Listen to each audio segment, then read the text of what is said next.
Hi, my name is Eric Bressler, and thank you for coming.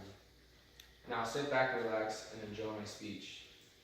So I'm sure everyone in here has heard of animal cruelty, as it was pretty recent where laws have been made to protect these animals from harsh conditions and cruelty. By the end of this speech, I want to make such a big impact on you from this that you do something about this problem. According to humanesociety.org, the animals whose abuse is most often reported are dogs, cats, horses, and livestock. Now this makes sense because these are the most common forms of animal relative to us. Sometimes I will see on the news that a certain person is under arrest for animal cruelty. As soon as they show a picture of the animal, my heart splits into two.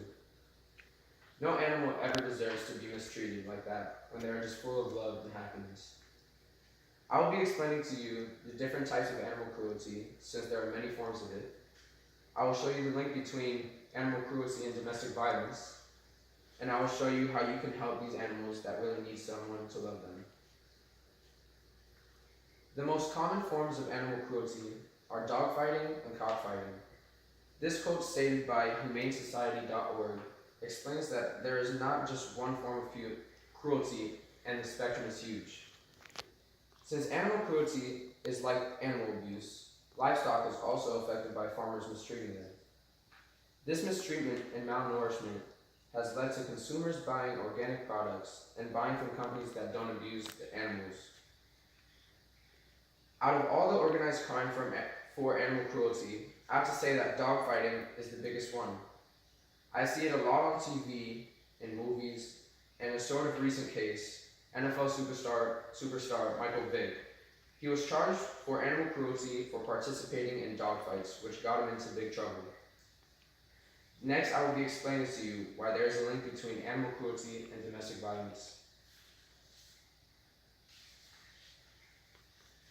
According to ALDF.org, ample research backs up the finding that there is a direct link between acts of cruelty to animals and violence towards humans.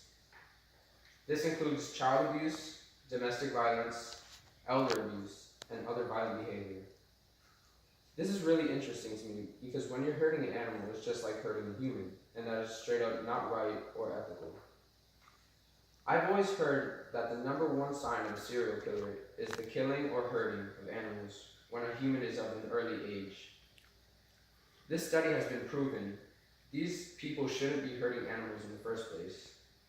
And if you are, you deserve to be faced with the consequences.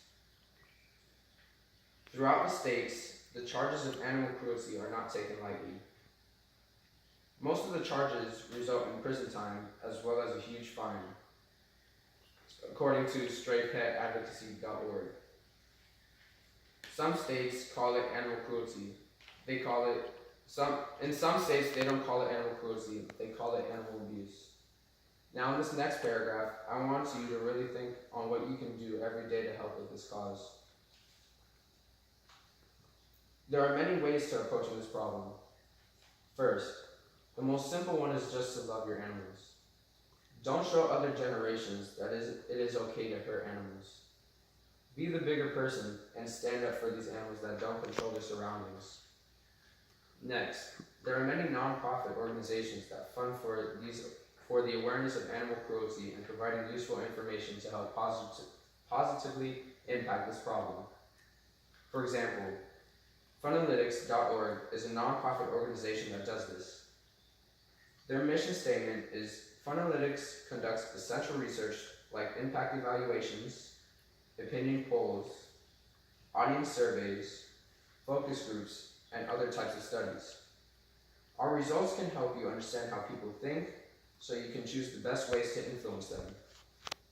Our history shows a dedication to our mission to make you more powerful in creating change for animals. Things like this really help the mission to ending animal cruelty. Now that I have presented to you my speech, I hope you brainstorm some ways you can help this cause and put it into action. Just remember, loving your animals is the most important part of this process. Love is the strongest power of them all. Now, what can you do to help prevent animal cruelty?